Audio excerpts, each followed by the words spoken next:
Well, I was looking through X, and Sawyer Merritt said that the Cybertruck has generated close to $2 billion in revenue for Tesla so far this year. That would be about 4% of sales.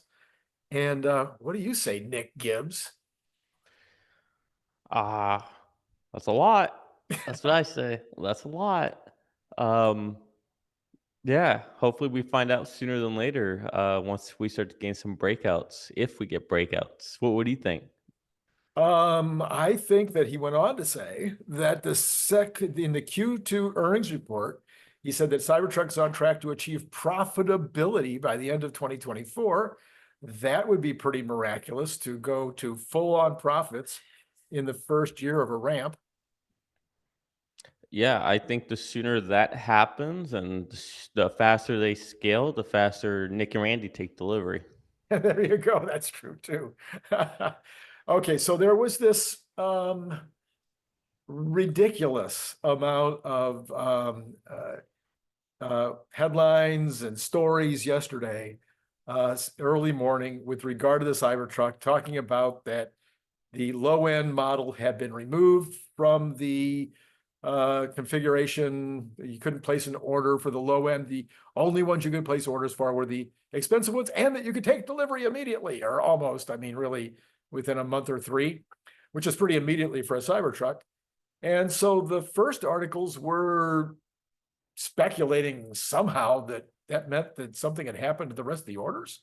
I couldn't figure out what that even meant. And then there was this other side of it, which was, well, is that fair to all these people that have been waiting in line, that just by paying the extra money, you get to the front of the line? And I thought, yeah. So, I'm just saying there are certain things that are just a way of life. And one of them is if I go to a theme park and I pay for the fast pass, I get to the front of a line. If I go to a packed house at a restaurant and I give the front desk, the hostess, slide them a little 100, I get front of the line. If I pay more for the Cybertruck, I get front of the line. There's some things the way of life, and money speaks. That's for that's sure. right. That's right. So I thought maybe it was time for a refresher course, for because all of these various organizations, these press people, they all follow this channel. Forbes and Barron's and Teslarati and all these guys, they followed this channel. So I thought it was time for us to remind them why the Cybertruck has been able to sell 16,000 of these vehicles, becoming the number one best-selling luxury or over $100,000 vehicle in the country in its first year, and why it continues to have, I suppose, something on the order of a couple of million orders waiting for people to get down to the right price. So I kind of came up with a list, and I passed that list on to you, and maybe we can play with that list. I was thinking maybe the most important reason why it sells so well is because it's wild and crazy looking. Yeah, ironically, right? The thing that all the experts and all these analysts and all these car people thought would be the reason why it wouldn't sell is probably the reason why it is selling. Um, it's unique, right? It's interesting to look at. There's not a lot of them out there, and it looks like the future. It looks something different, and it's different, but not in a bad way. It's not like, oh, that's hideous, and it's if you, I mean, by now I'd be shocked if anybody hasn't seen a Cybertruck, but seeing it on a screen and seeing it in person are two completely different experiences, and there aren't many things you can say that about. Yeah. So my next thought was, and I'm just wondering, do you have a plan in mind for your wrap? For my wrap, ooh, that's a good one. I really like the all black. I think the white wrap looks nice too. Um, I kind of like it standalone, but I know it's gonna drive me crazy to see fingerprints. Um, so yeah, I think we'll probably end up going all black, which is kind of crazy being in Florida. But the better question would be, we have a plan for when I'm going to take delivery, and The answer to that is yeah. As soon as we have Right. the FSD network live, my order gets placed that day, That day. Okay. All right. that minute. Yes. Well, we're going for the matte black. So is that the same black you're talking about? Or are you talking about like black as your shirt? No, the matte black. Yeah, we're just that video that went viral that everybody saw is like just it's just different. Yeah, I saw two actually at Costco today. I saw two black Tesla model. I guess they were Ys. I didn't pay attention. And I hadn't seen many of the just really dark black ones. And they were pretty good looking actually. Yeah. So I guess the next reason might be the tech. What do you think? The unbelievable, 48 volts, steer by wire. I mean, just the tech, when they went down, all the different things that it did that nobody's ever done before, it was pretty darn impressive. So do you think that's impacting your decision? Do you think it's impacting a lot of people's decision? Well, it's not impacting my decision because why? How can I say this? For it to impact my decision, it'd have to be something I didn't know about already. Like I don't know if that makes sense, but like I already knew about it, so that's baked in, I guess you could say. Right. But I do think for other people who see it for the first time and at first maybe it's just the difference of it or the aesthetics of it or the uniqueness of it that allows them to get into it. I would say that I think that takes someone from wow, this is interesting. Let's check this out. Let's sit in it to holy crap, what is this? Right? Like it takes set level. I was actually listening to someone today on an X basis, and he was talking about taking his Tesla to a car show that his kids go to, and his kids are like 18, and they're all like, oh yeah, let's hear your car. And so he's like, you know what? He told his son and his friends, get in, let's go for a drive. And they get in, and you know they were like impressed by the tech, by the speed, and then he said, okay, now tell me where you want to go, anywhere. And he's like, all right. And then he just let FSD take it, and it was like that was it. So I think with a lot of like once you get, it's one thing to get into it, but once you're in there, you're like, oh, this is fast. Oh, look how it turns, and then drives itself. Oh my god, what is this? So I think for some people, like, or for a lot of people, that is part of it. For me, I would differentiate that. That's probably not the thing for me. So what about the super luxurious aspect of it? We're talking about a truck here. Now I know Rivian is supposed to be very luxurious also, but compared to other cars out there, the quietness apparently of the interior, the amazing stereo, the what would you call it? The appointments, the seats are supposed to be phenomenal. So for the truck driver out there, do you think this matters, or is this just one more thing? Okay, so I it's going to matter in two different ways. So I think for a truck buyer, the things that I think make the truck luxurious is not the seats, it's not the sound system. I don't think it's any of that. What I think makes the Cybertruck luxurious would be if we take a step back and just think in general. Randy, what's a sign that you have a really quality furniture piece? I would say one of the characteristics is it tends to be very solid, heavy, and dense, right? You can buy a wood table or a nice coffee table, but then there's one that's like actually substantial and heavier and has oomph to it. You're talking about my chair?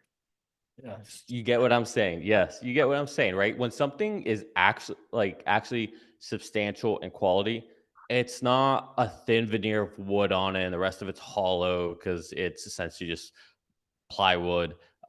It's oak through and through. It's substantial. It's if it's a counter, it's a thick slab of marble. Like it's real, right? It's substantial.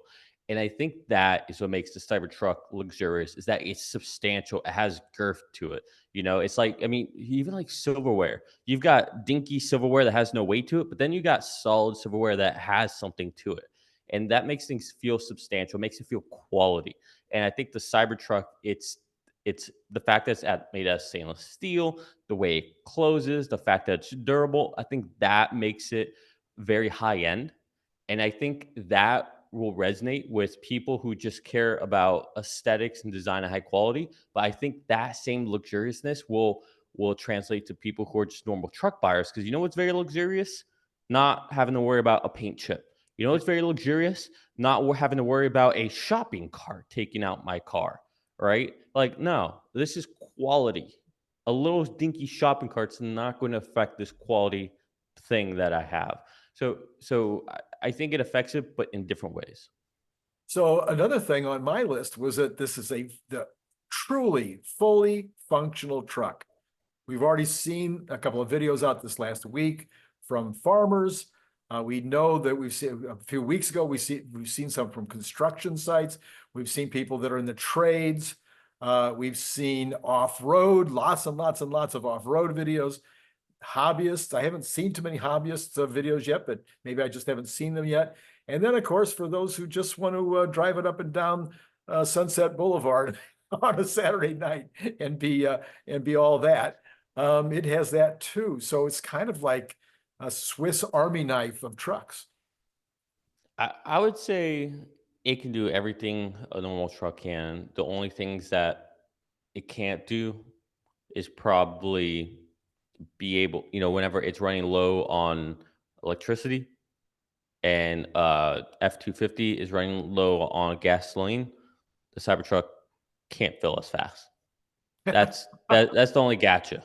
And if you're telling me that I could exchange that gotcha and my truck doesn't have to worry about being vulnerable to a shopping cart or a paint chip, I'll take that. It's easy. All right. Well, of course, then there's all the other just normal Tesla features. I mean, to you and me, they're like every day. They're like, oh, well, Exactly. we've had them forever, like over-the-air updates, being able to have somebody in the back seat get the whoopee cushion, like being able to turn on the fire on a romantic date. There's all these other features that are just part of the Tesla world, including just regular autopilot, which is, I think at this point, I don't know that anybody would disagree, for free, the best assisted driver that you can get that doesn't cost anything additional when you buy the car.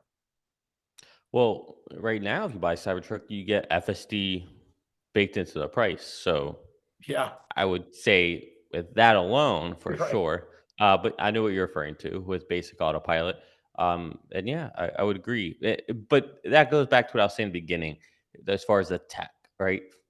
To me, that doesn't give any reason to buy it. But for other people who are new to Tesla, it's it's day one for them. So it is definitely the most American truck. That's something that people forget, as are the rest of the products in the line, the most American vehicles you can buy on the road today. But most people think it's a Ford F-150 or maybe the General Motors, but all of those are nowhere close to being as American as the Tesla is. Randy, Oh, is the one close? well, Mexico's America, right? Oh, that's because America. It is We're North being America. technical here. I don't know. The most Canada, the most yeah. USA truck. Is that what you There you go. That's All what I want to right. hear. My last one on the list, and maybe you have others, is probably going to be crazy safe. We don't have the stats yet. I don't think we've had any agencies come in with their numbers yet, like the insurance companies and whatnot. But just in general, given the way it's designed and built, I'm guessing it's going to be way up there at the top of the list. Yeah, I mean, it's a Tesla. That's all you really need to know. I It's don't care which Tesla it is. It's going to be the safest car on the road. The only cars that'll be safer on the road than it would definitely only be another Tesla. another Tesla. And I'm pretty sure at this point the Cybertruck will be the safest Tesla. So give us an update on your FSD experience. Where are you now? Are you on 1.3 or? Yep, I have the latest version of FSD 12.5.1.3. Um, it really good. It it did it's made a lot of navigation errors.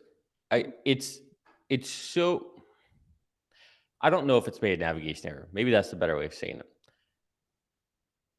Well, it definitely has made a couple. But let me explain. Let me explain what's going on in my head. Why I'm like trying to, because I haven't said this out loud. Okay. Um, it's definitely potentially making navigation errors and making navigation errors. What's really clear is that the car now is using the the maps the way we as humans would.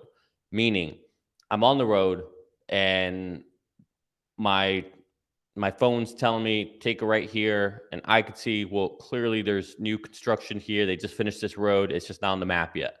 And so I, as a human, I don't just listen to the map. I see what's ahead of me. That's beyond clear that's happening. It's making its own decisions, because you can see like the navigation on the car will continue to say it's doing certain things, yet the car is very clearly understanding what's going on, seeing new signs, making different turns. And I'm sitting there. This happened today, literally a few hours ago. We were taking a friend's bunnies to the vet and coming back. The highway changed because they just finished opening up construction. There's new signs and everything.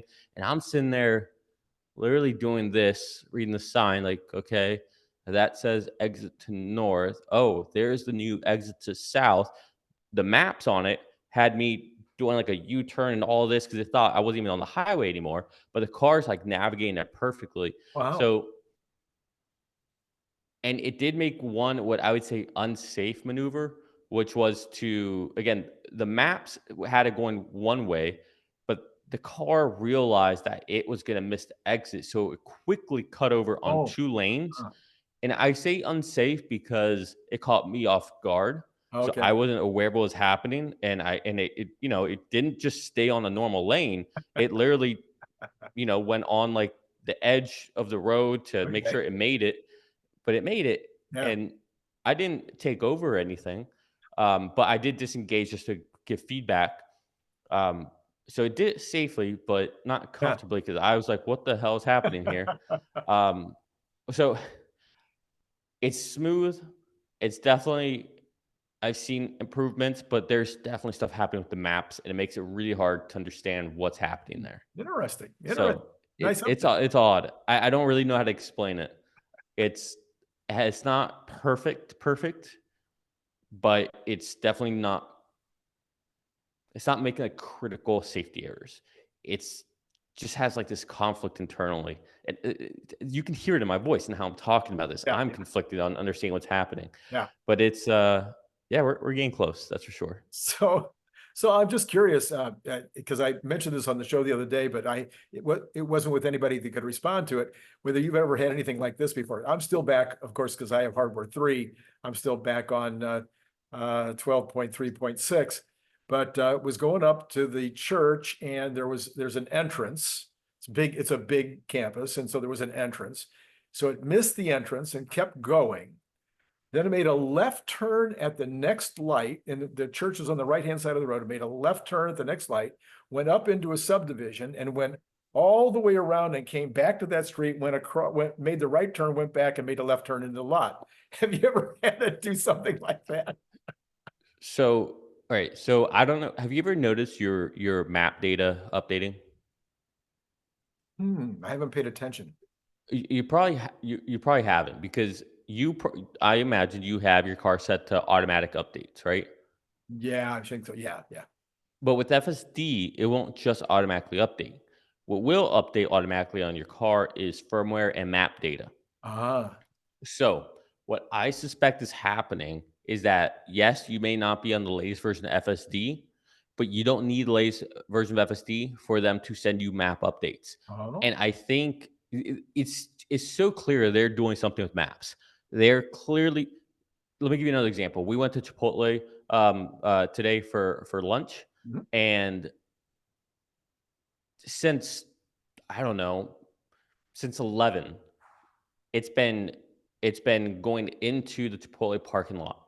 hmm. Then today, it did the thing it used to do in early versions of 11 and 10, where it would stop outside in like in the main road right in front of Oh, I Chipotle, see. I see. instead of knowing that you have to go back behind the building. That's where the parking lot is. Ah, And I'm sitting there like, what is happening? This is such a weird regression. It's like it doesn't know all of a sudden. And it's clearly they're tweaking with the maps. yeah. Something's happened with the maps. And so I think that's probably what's going on with yours is that th- they're making changes behind the scenes, and there's definitely something happening where it's I don't want to say it's learning Uh-huh. without needing another update, Right. but I do think the map might be learning without needing an update. Wow. So I don't know. It's Yeah. it's hard to speak because I'm speculating, but it's Sure. just this part is very obvious that something's happening with the maps.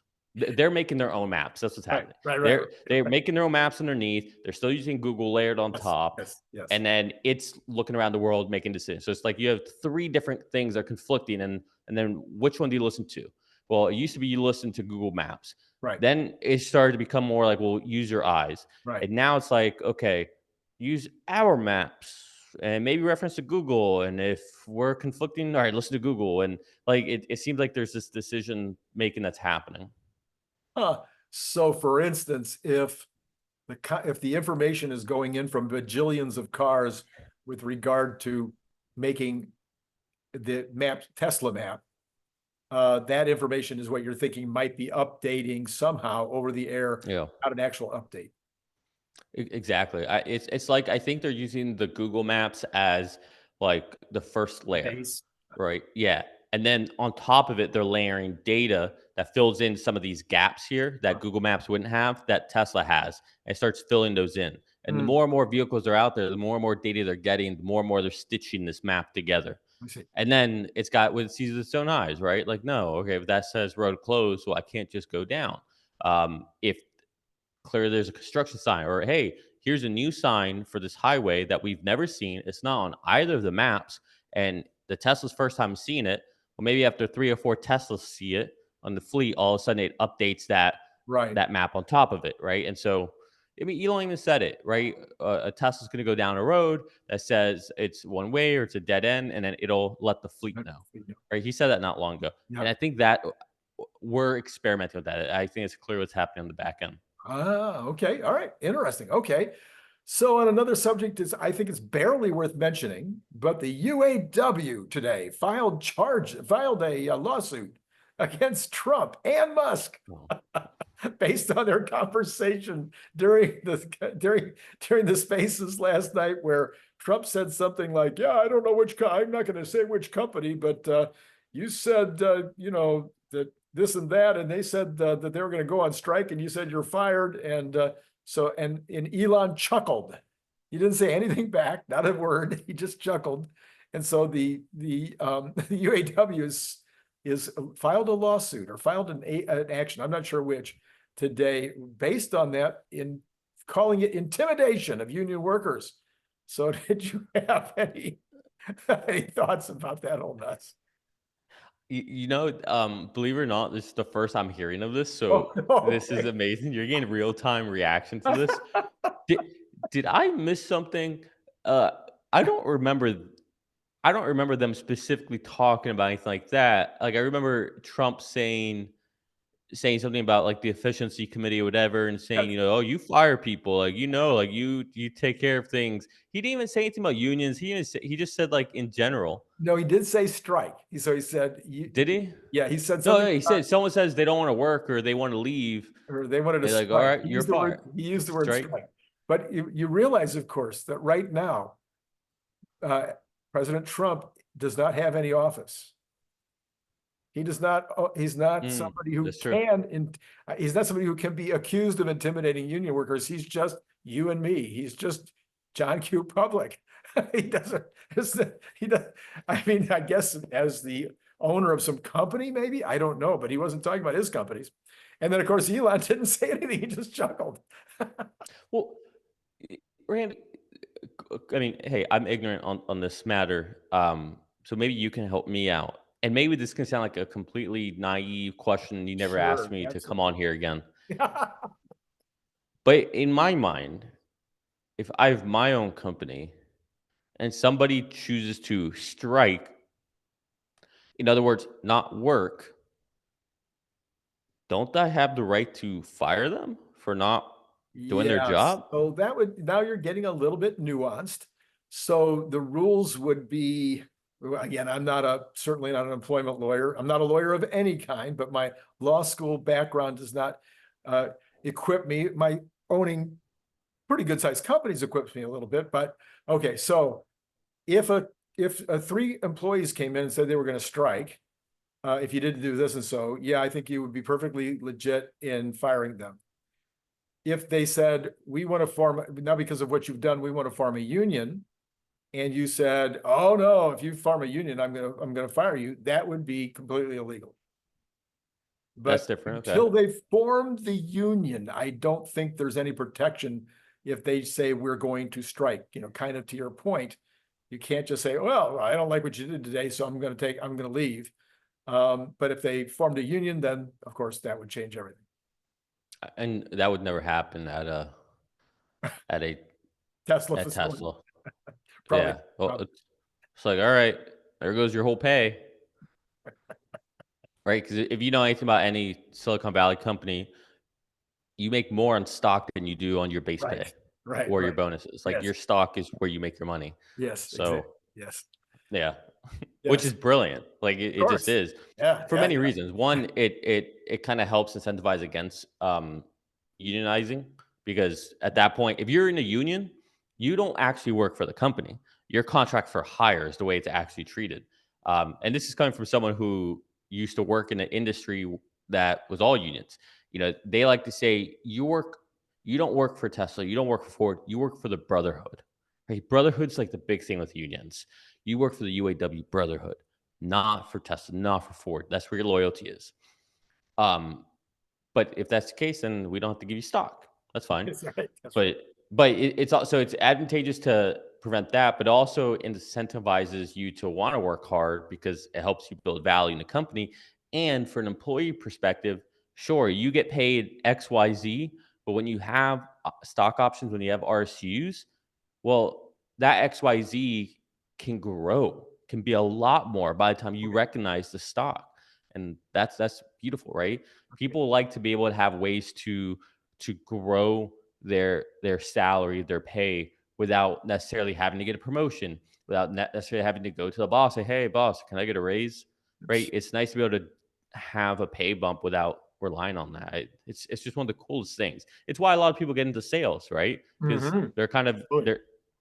they're in charge of their own destiny, right? They want to make more money, go sell more. That's right. That's right. Yes. I like those the risk-taking salespeople. They're my favorites. When I was Yeah, hiring, my favorite hire. I was actually on a Spaces the other day, and I was talking about this. I was saying like, look, you think doctors make a lot of money? You think lawyers make a lot of money? Nobody makes more money than salespeople. Nobody, Yes. right? Don't forget, the CEO of every company is the ultimate salesperson for those companies. They're the closer. They go to the big customers, the big clients, and try to schmooze them, persuade them. But if you bring revenue into the company, you make money. And the best part about sales like that is it's efficient. You have every reason to do it as efficiently as possible, because the sooner you close that deal, sooner you can move on to the next. Whereas lawyers, sure, they make decent money, but they're extremely inefficient. They're incentivized to go slow, to waste hours, Right. because they need to hit their billable booking hours. To me, it's such a backwards model. Like, who cares if I have a Mike Ross from Suits who has everything, who's got a photogenic memory? Well, I would rather you do something in 10 minutes that could take 4 hours. Like, it's crazy to me that that's how the lawyers work. Well, speaking of things like labor and all such, we had a report out today from the Bureau of Labor Statistics, and which was combined with another report from the Federal Housing Finance Agency, and then Redfin got involved in this, and somehow together they determined that the salaries have fallen by an average of 8.2% since 2019. And we're talking about, I think there was another stat there, was 87% of work types income has fallen in the last 3.5 years. And of course, prior to the COVID was one of the few times in the last 2 decades where salaries, the real wages were actually going up. So because of inflation, and because inflation usually outstrips, wage growth, we've had the situation where wages are actually down. This is being reported over and over and over again in the press as we can't figure out why the economy is so good and the people are so sad. And they're calling it the vibe session. As opposed to a recession, it's the vibe session. And it's because even though technically the country is not in recession, maybe, I think it already is, but maybe it's not in recession.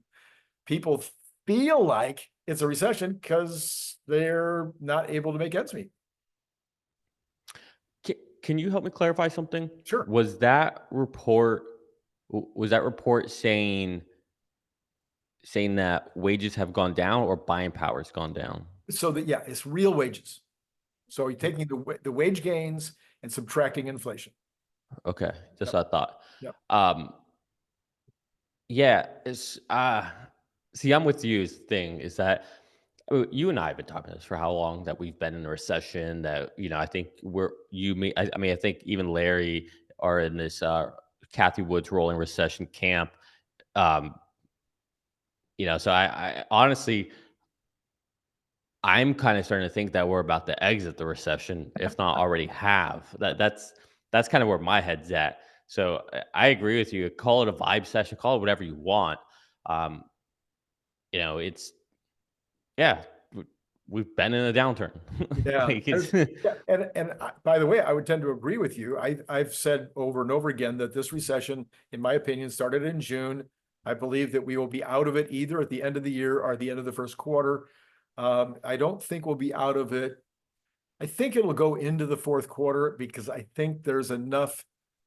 It's the problem is if you start counting up the parts of the economy that are in recession. So housing's in recession, that's like 20%. Auto is definitely in recession now, and I think that's why we tipped into recession in June, is because the auto lots are filling up with cars. The auto companies sold them, but they haven't sold through in the retail lots. And then you've got transportation, which has been in recession for 2 years. Manufacturing's been in recession for 2 years, and neither one of those show any sign of coming out of that recession. And these are not debatable. The numbers are very, very clear. So what you've had left is you've had the government, healthcare, transportation, and leisure activities, sports, and that kind of thing. Those have been the remaining industries that are still doing well. And the leisure numbers the last week have been horrible. You've had Airbnb and the airlines and the hotel chains and whatnot saying, things not looking so good going into this quarter. And in fact, the rest of the year. And then to make matters worse, you had Home Depot out today saying they expect sales to drop by 4% the rest of the year compared to last year. So that's why I think that there's too much negative right now for us to get out of it before the end of the year. But I do think once the interest rates come down and once we've got a new president, either way almost, it might be the first quarter, it might take to the second quarter if it's Kamala, but sometime next year, just the nature of recessions and when we come out of them is that we'll come out and start another growth pattern. Yeah, I think the only thing that is going to be different, I think, than what we have seen previously is that this time we're kind of in a pickle when it comes to the U.S. government spending. Yeah. Because we're at that point now where no longer can you sit there and just kick the can down the road.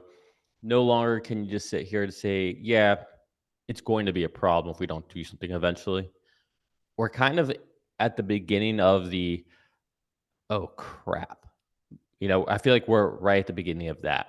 Yeah, that moment where you're like, oh, we're really overextended and we need to have some answers. It's honestly why I think and this really has nothing to do with politics or anything, but it's why I think Trump's kind of the perfect person to go in there to actually take care of that. Because if Kamala gets in there, she she's obviously going to be thinking of a second term, right? So she can't be as bold as she wants to because she has to think about being reelected.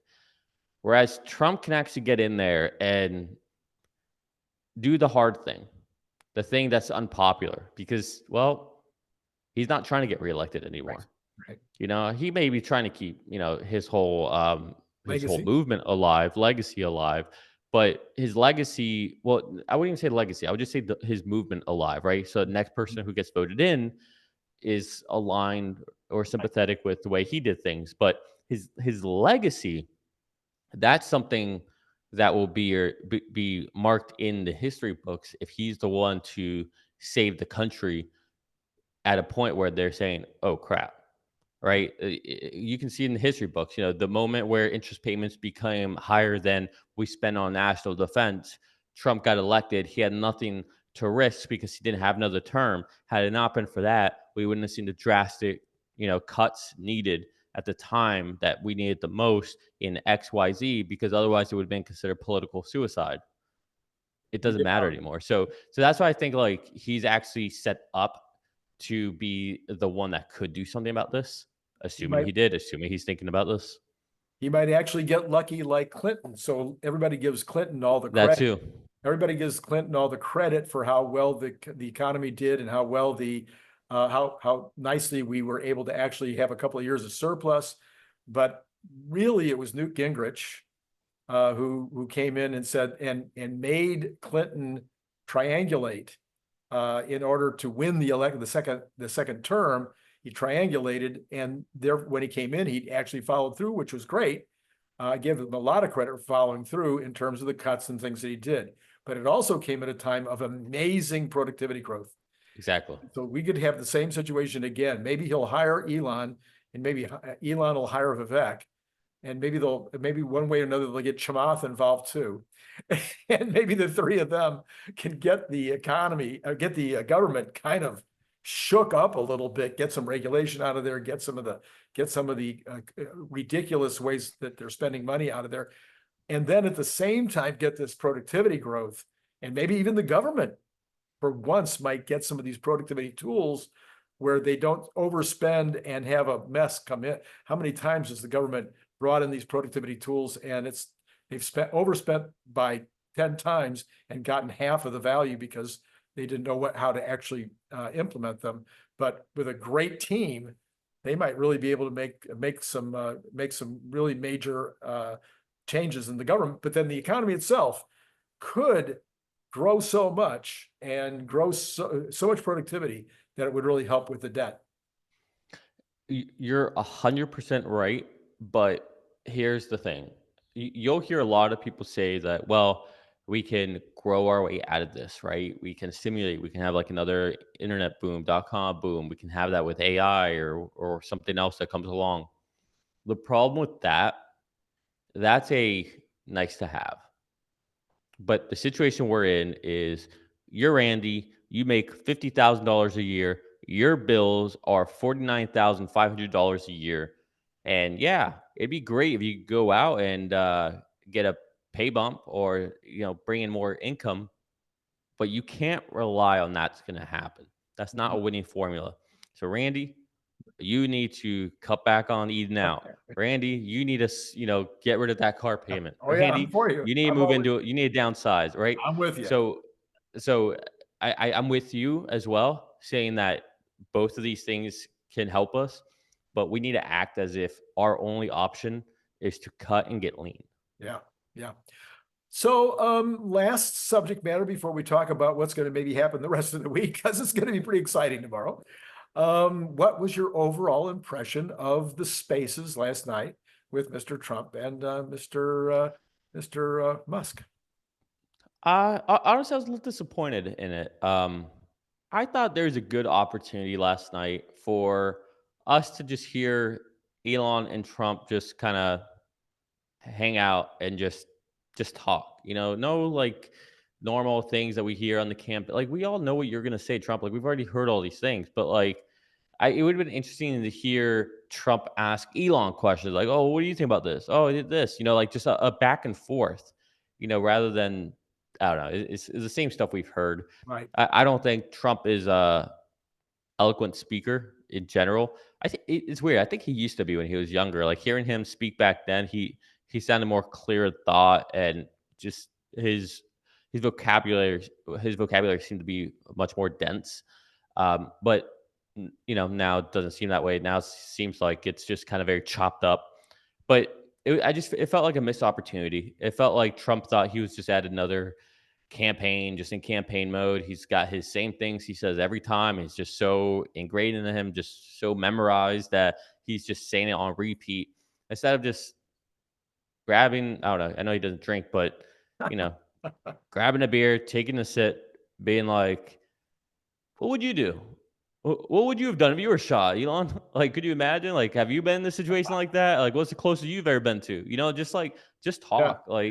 Well, Yeah, like, this and is nuts." I don't know if you saw the Trump visit with the All In podcast, or I think those Yes.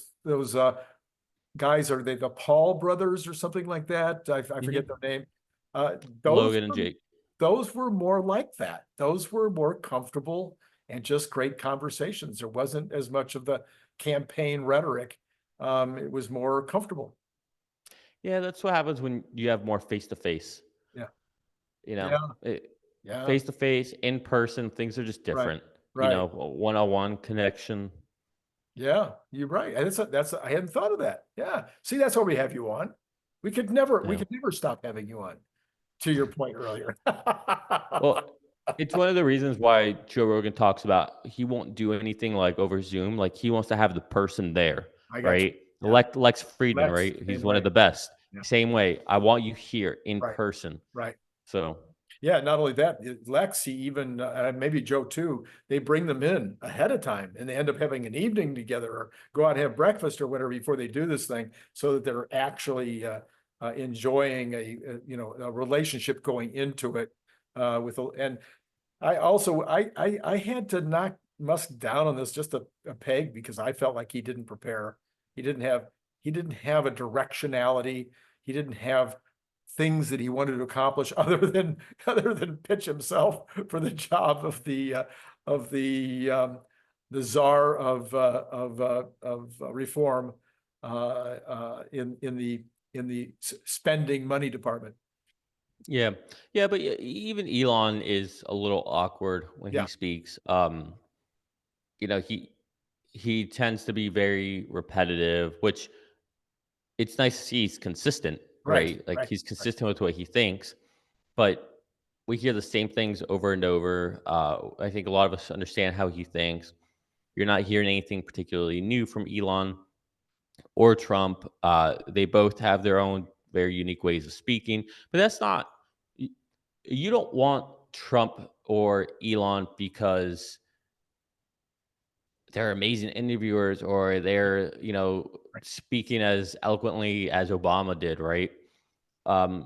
You want Elon because he sees the world in a unique way and he's a genius and he can solve problems really well. You want Trump because one, he's coming at things from a business mindset. And so that's refreshing for the government because he sees waste in a way the government sees it as well as how it's always been done. And he'll say, like, are you kidding me? Me. Like, this is insane. We're not just going to ignore this, Whereas people who've been in Washington always or lawyers who are used to, wow, full circle, lawyers who are used to just things being billed by the hour. We need to get our billables. Right. They're not, they've never understood efficiency. Nothing in their lives have ever been about efficiency. Yeah. Yeah. But someone like Trump comes in and is like, well, no, this is just like, my heart just can't look at this and accept this. Like there's just no way. Like I get it. We can do it because we've got the money. We'll just print it. No, that's not how it happens. And then I think the other thing too with Trump is, and Elon was very clear this is important for him. You want to have somebody on the world stage where you sit there and say, "Well, I'm not going to f with them. That's right. Yeah. Right. I'm just not." Like there are certain people that if I'm in a room with, you know, I know I can kind of impose on you Right, right, because right. at the end of the day, we are animals one way or another. And I think that's the same way. Trump is a big man. He's empowering. He has no problem wielding the strength of the U.S. might of the U.S. military. Right. We've all heard stories of him doing almost mafioso things to these other really big, bad, imposing people. And you kind of need that. You really do, especially when the world's like this. Listen, I'm not saying it's not a statesman thing of Obama, but it definitely sends a message, and it definitely tells people, stay in line. Stay Well, in line. well, Reagan had the same thing. He just did it with a glove. He did. They called it the what do they call it? The not fur glove, the velvet glove. That's it.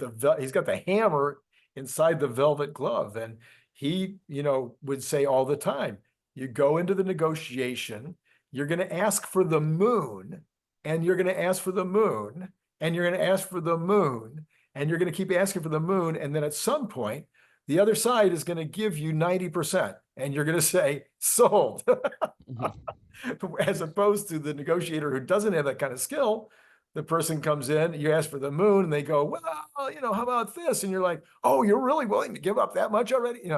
It's that ability to hang in there in the negotiation that makes all the difference, in addition to, like you say, having the upper hand to begin with and knowing you do.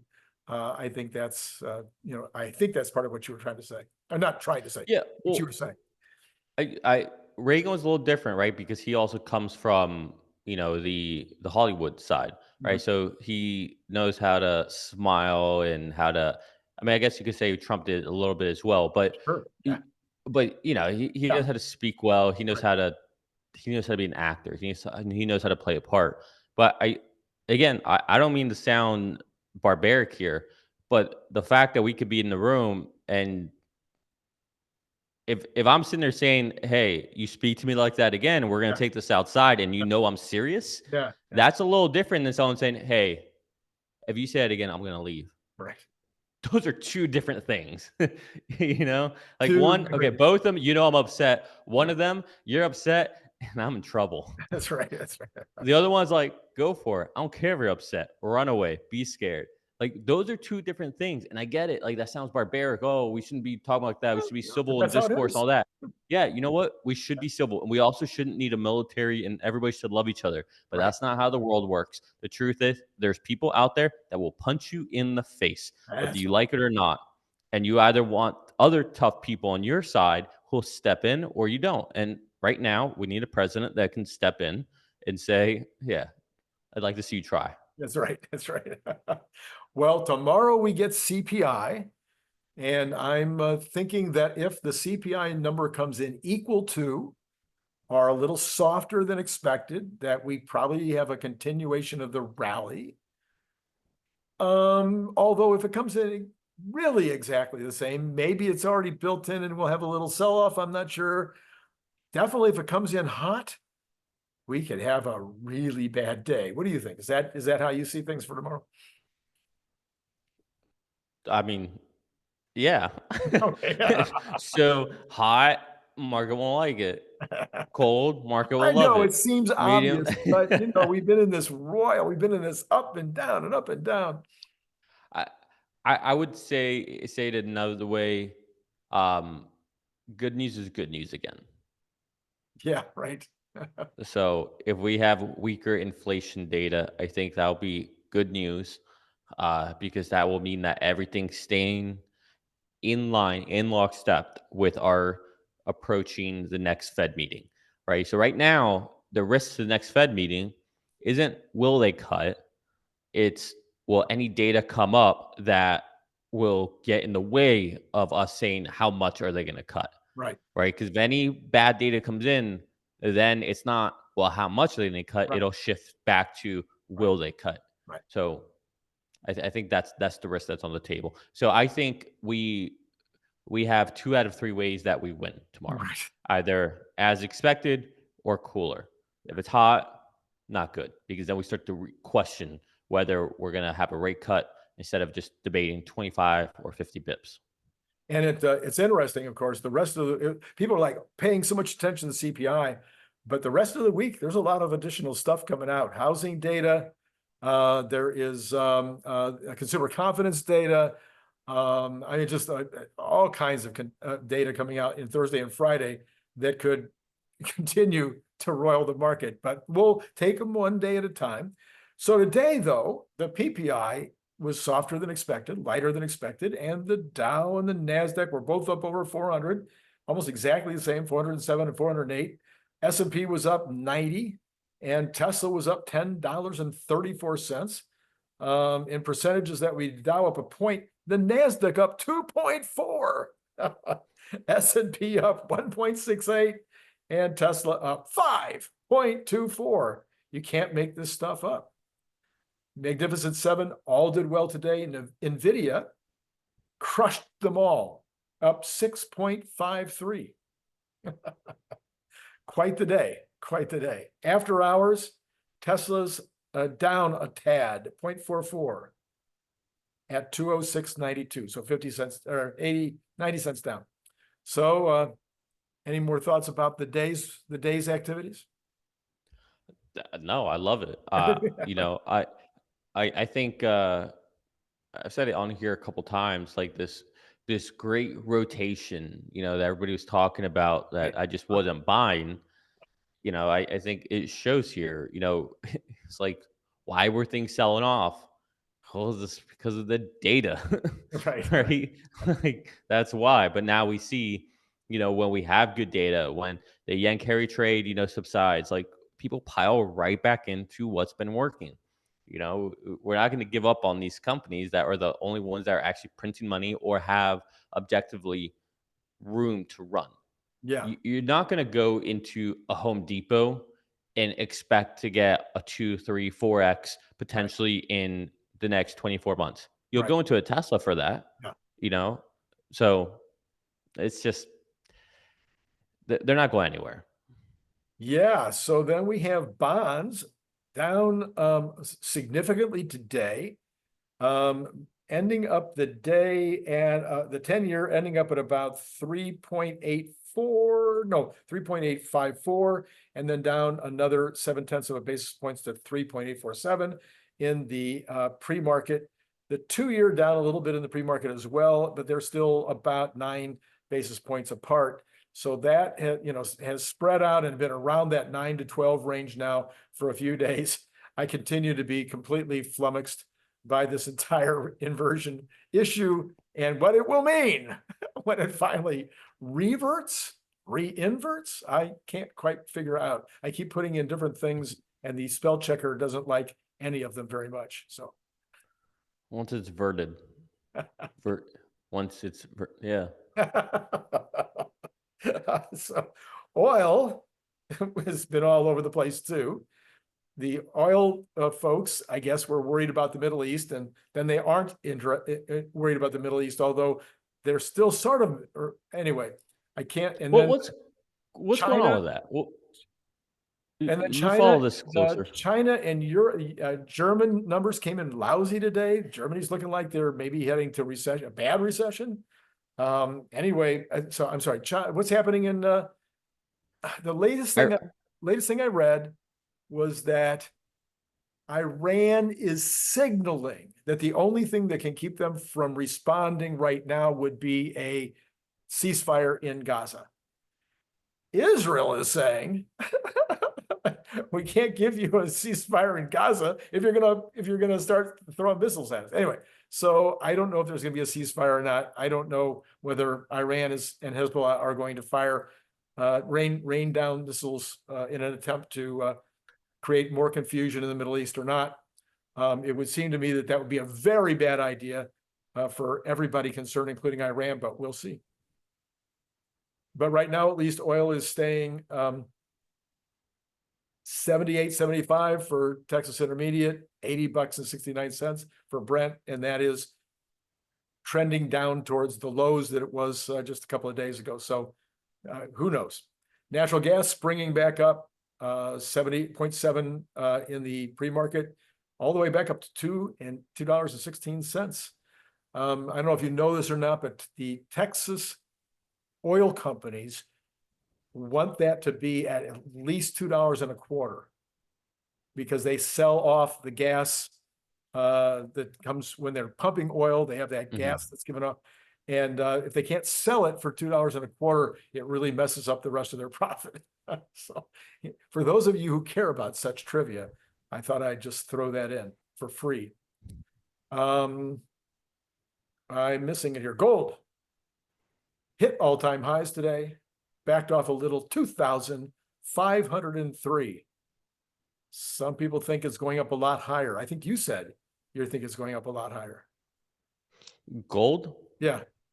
I don't know if it's going to go higher. I don't speculate on where it's going to go. I just find it interesting that it has gone up as what we've always seen as a risk-off Right. asset class, and Bitcoin did the exact opposite. Right, exactly. Silver up a little bit, 0.41 in the pre-market to 27.90. Copper staying over $4, up a little bit also in the pre-market. We've got the yen and the dollar up against both the yen and the euro, but not much, just barely. And then speaking of Bitcoin, it has cracked, not 70,000. It has cracked 60,000 again. It's up 1377 for the day at 60,466. So it has stayed down in this 56 to 73 range now. This is new, what I would call the new range for Bitcoin, best as I can tell. And the equities, unch. Okay, not actually, but the Dow is 13 down or 0.03, NASDAQ 0.75 or 0.01 down, and NASDAQ up 15.25 or 0.08. So I call that just about as close to unch as you can possibly get. So there you go. That's the story on this Tuesday. The good news for today would be that Tesla was up $10.50. Unless, of course, you're trying to buy more, then that would be not so good news. Yeah, I would say one thing that I would be interesting to see you also cover on that would be the VIX. Okay, it was up 22 at the beginning of the day, dropped down to 20 midday, and last time I checked, it was under 20. Well, yeah, we're sitting right now at 18.12. So historically, I call it last 10 years, the VIX has sat between 15 and 17. So we probably still have a little more to compress down, but it's really interesting to track it because it's when the VIX is high, right, that the market tends to be in a sell-off. Right. So it's an inverse of what you would see. The VIX is based off of the S&P 500, if you don't know, but it's a good read for what's happening in the market and what's going on. And if we're at like a 30 or 40, it shows there's a lot of risk on. Yes. Or excuse me, a lot of risk off. Well, fear. it's volatile. Fear. Yeah, there's a lot of fear in the market. Yeah. So it is risky. But as it sells off, it can kind of give you a hint of what's happening. And also when it goes from a really high spike and it starts to come down, normally that's a sign of sentiment shift in the market and you can see where things are going to go. But it's we just had a historic, I think, like there's only been 4 other times it's been as high as it was a couple Fridays ago. So it's it's one to watch, and it's just interesting as it comes back down to to its average Good and normal sees what's range, steady state. Yeah, and because this could pop off any day now with Iran. And for months and months, it's been in the 11, 12, 13 range. So extremely risk on, extremely no fear. And Yeah, I think part of that, I continue to believe part of that is how much money there is on the sidelines and how much older the population is that's in the market. And I think both of those mean that the folks that are in the, first of all, or third of all, people have made a lot of money this year. A lot. And last year, they've made a lot of money in the stock market the last few years. And so they're sitting on profits. So if the market goes down 10% or 15%, it's not like the end of the world, except to the extent that you are counting your chickens before you sold. But when you've got these kind of gains and you've got this much money still sitting on the sidelines, I think it makes it more difficult to get into a really fearful situation. I would say the only ones that are not wouldn't agree with your sentiment, Randy, would be a lot of all-in Tesla investors Right? who started investing in 21 and 22. Yeah, right. They're probably saying, Come on, Randy, come on. we're still dollar cost averaging and we're still not back to break even. Right, right. You have a very good point there. All right, let's wrap it up. Thank you, as always, Nicholas Gibbs, for joining me on Good News Tuesday. I'm glad we were able to give some really solid, specific good news and hopefully some commentary that people could use. And we'll look forward to speaking to you a week from tonight. Sounds good. And to all of you out there, it's been great talking to you.